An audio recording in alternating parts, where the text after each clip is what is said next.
Hi, welcome to Potato Fire Reviews. In today's video, I'll be talking about this Marantz 2250B vintage amplifier. Before I continue, this is my 11th video and I sincerely want to thank all my subscribers and everyone who has come across my channel.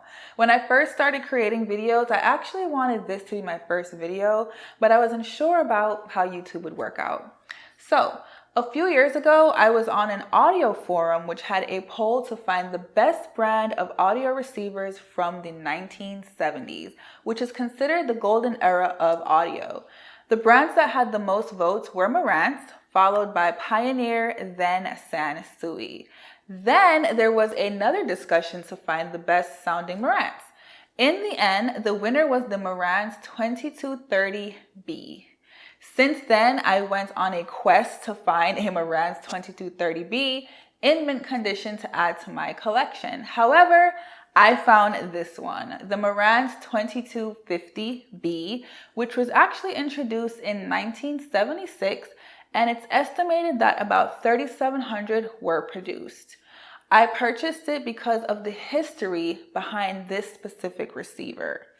An audiophile who lived in San Antonio purchased a Marantz and liked it so much he got a backup which stayed in his closet until he passed away 30 years later. An older gentleman who collects Macintosh amps purchased this amplifier, which was the backup from the widow of the original owner. I was then able to acquire this receiver from the second owner, who was downsizing due to his age, under the condition that I will never abuse it or sell it. The only modification is LED upgrades, and this is how it looks.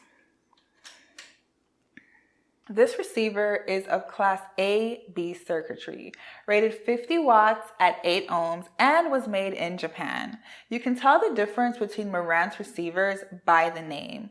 So here, 22 is the model, 50 is the receiver's watts, and B means it's the upgraded version.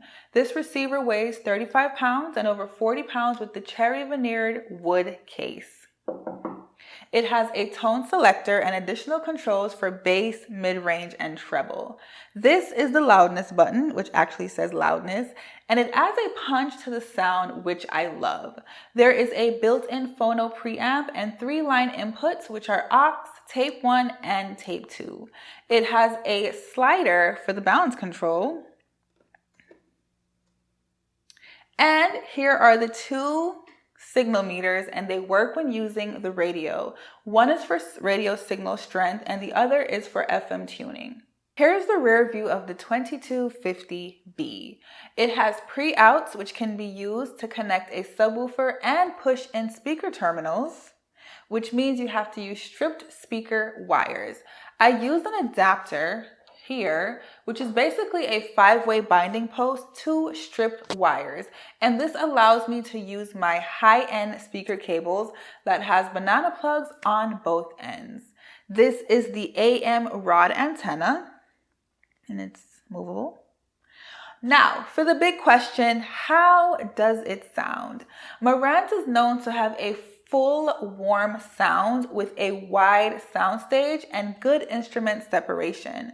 This receiver is rated at 50 watts per channel, and it's very powerful and does not disappoint. The sound can be described as having a V curve, meaning the mid-range is recessed. Bass is really powerful, thick, and has a lot of impact. Treble is a bit softer than what's produced by modern amplifiers, and this is considered vintage sound. I paired this receiver with the Klipsch RP600M2 here, which was recently released and has a high sensitivity, and also with my Kef LS50 Metas, which are hard to drive. With both speakers, I had some really enjoyable musical sessions. The Klipsch was bright at times, and this is when I would actually use the tone control from the amplifier to adjust the treble. If you consider owning a vintage receiver, here is something you can do as a small project. Try to buy one that is not too expensive from eBay, Shop My Goodwill, or a yard sale. Then, if you're like me and have no idea about the internals, get it recapped by a technician. Recapping is replacing the capacitors because they do get old and sometimes dry out and deteriorate. A full recap with parts, LED upgrade, cleaning, something called bias and offset check, and aligning the tuner from a reliable technician is around $600. You can then add upgrades such as a new faceplate and a veneered wooden case, which can be purchased from Vintage Hi-Fi to give a Marantz that final beautiful appeal.